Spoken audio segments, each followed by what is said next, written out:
What's going on, Buff Nation? Welcome back to another video. This show is brought to you by BetUS, and I think Coach Prime just laid an egg, but not that kind of egg. Talk about the golden goose kind of egg, the kind of egg that you look for on Easter, the one that's the golden one that everybody's going after. That's the egg that just dropped. It looks like the Buffs could be going back like 96, 97, Michael Jordan style with some recruiting here.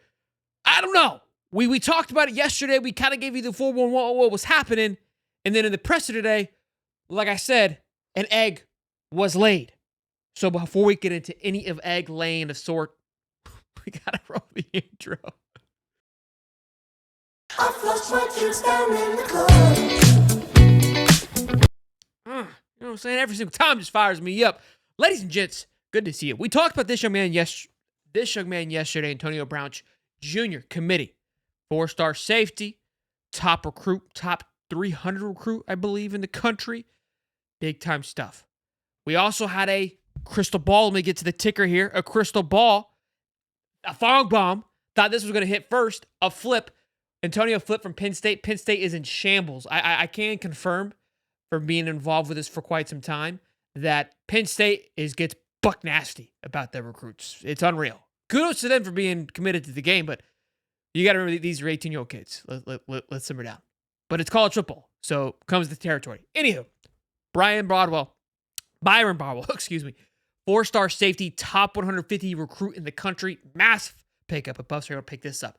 He's Fong Bomb. So there's one, possibly two. And then I talked about Cardi Smith, the 4-star offensive lineman. Big time pickup. Top 250 player in the country. Top 200, but if you look at on three, which I think their quality of recruiting intel has increased dramatically, right?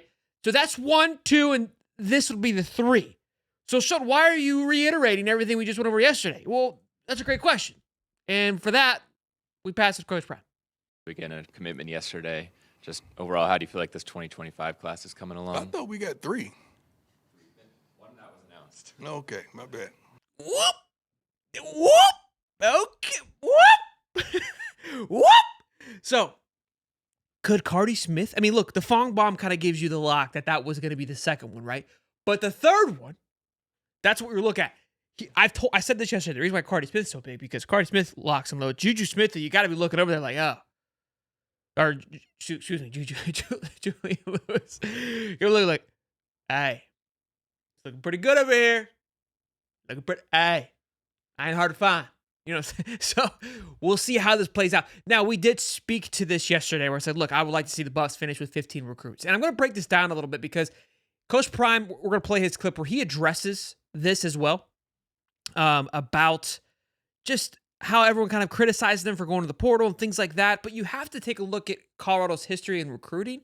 And I've talked about this before, but before we play that clip, though, quick shout out to our sponsors, BetUS. The spread's insane. I talked about it yesterday.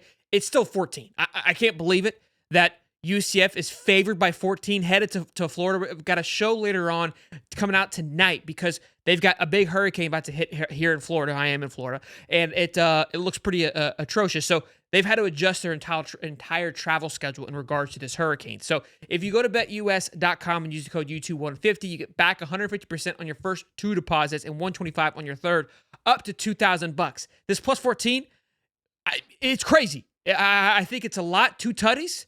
I know this UCF run offense is pretty threatening. I got a whole thing about this tonight. It's going to be good stuff. So make sure you guys check that out. Let's play the clip of Coach Prime when he talks about recruiting, the portal, and everything, and I'll give my thoughts on it. Just overall, how do you feel like this 2025 class is coming along? I thought we got 3. One that was announced. Okay, my bad. I'm sorry. I don't supposed to say nothing. I'm sorry. Oops. How do you feel like this 2025 class is coming along so far? Pretty good, but you got to understand, man, you have to look at your roster. You got to balance that between high school guys, portal guys, what you have coming back. It's a balancing act. It's no one way to do it. I think everyone knows that. There's no one way to do it. Now, I know we get criticized for going in the portal, but if you talk about other teams and how much they went in the portal, it ranks right up there with everyone else, but we're just the portal kings. It seems to be, and that's not the case.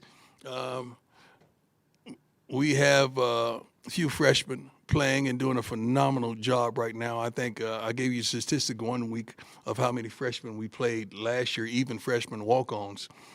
They got in there and got some experience. So I think we're doing a good job with the guys from high school, but also the guys from Portal. It's just like the NFL to me, man. It's free agency and draft choices. You don't take a lot of draft choices, but you get what you need in free agency. So look, I've talked about this a ton of times, and I think it's going to be constantly moving this line. I think for Colorado to sustain a value recruiting cycle and a recruiting class, they have to utilize the transfer portal like they have been. Going back to 2022, the year before Coach Prime got there, they had 25 commits, 25 recruits committed to Colorado. Not one of them was a top 250 player. None of them were nationally ranked. They were all 3 stars, right? And hence the reason why, I'm coming here, I'm bringing Louis, and there was the overhaul of so many people leaving. So that's why you saw that massive influx of the transfer portal. Now, ideally, right, you can slowly start building that class, but to the standard that you want it to be at. And Colorado has a huge hurdle to jump. Yes, Coach Prime being there, everyone thinks like, oh, everyone should just rush to Colorado. That's why you've had the flashes of 5 stars commit to Colorado. But if you think they're going to just line up, there's a lot that you're battling against. You're battling against Ohio State recruits itself regardless of who's there because of what they built, what they're able to sustain. Colorado is in a whole new world. You have to create this narrative and what Colorado can be and what it could look like. So that's a big factor, right? But if you look at this class right now, and I did a few projections, if Cardi Smith and Byron Barton were to commit, which it seems like there could be a little something there, that would be 1, 2, 3, 4. Antonio Brown is a 4-star. 5.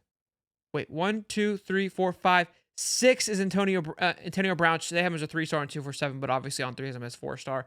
And Montrezl Walker, I think he's a 3/4-star. He's close to. There's 7 or 8 4-stars that could be committing for this 2025 class with a total of 10 commits. If this is all were to go this way, that puts them at 160, which is 70th ranked. When they had 25 commits of all 3-stars, the class ranked 58th. Okay, and there was 0 movement in the portal. Now there was like a very small portal back then. So this is what we've talked about. There's going to be ebbs and flows to this, and like I said, I think 15 to 18 should be the magic number for Colorado. I think they had 7 last year. If they could double that and really get some big time guys like Lewis, obviously, some more offensive linemen, some more defensive linemen, and then kind of go back to the portal, fix some other things. Then you come back, and now you go to 20 commit, right? It's a slow build. I know that, people think Coach Prime is just going to show up and do these things, and I think he has, but there's still a process that has to be built out. So good stuff there. Again, make sure you guys subscribe, turn the bell on, like this video if you guys do enjoy this kind of content. Later on, we will be discussing Gus Malzahn. Coach Prime speaks about that, talks about his feelings about Gus. Gus talks about Coach Prime. Fantastic stuff between 2 head coaches. How they're handling this hurricane happening in Florida, how it's going to affect their travel schedule a little bit. So interesting stuff heading into their second game against the Big 12. Also, there was a report, there's a little, a graphic saying that they believe Colorado will not win a single game for the rest of the year. Interesting stuff. Not me. Don't shoot me. I'm just letting you know what's happening here. This show is brought to you by BetUS. Like and subscribe. We'll see you guys in the next one. Peace and love, baby.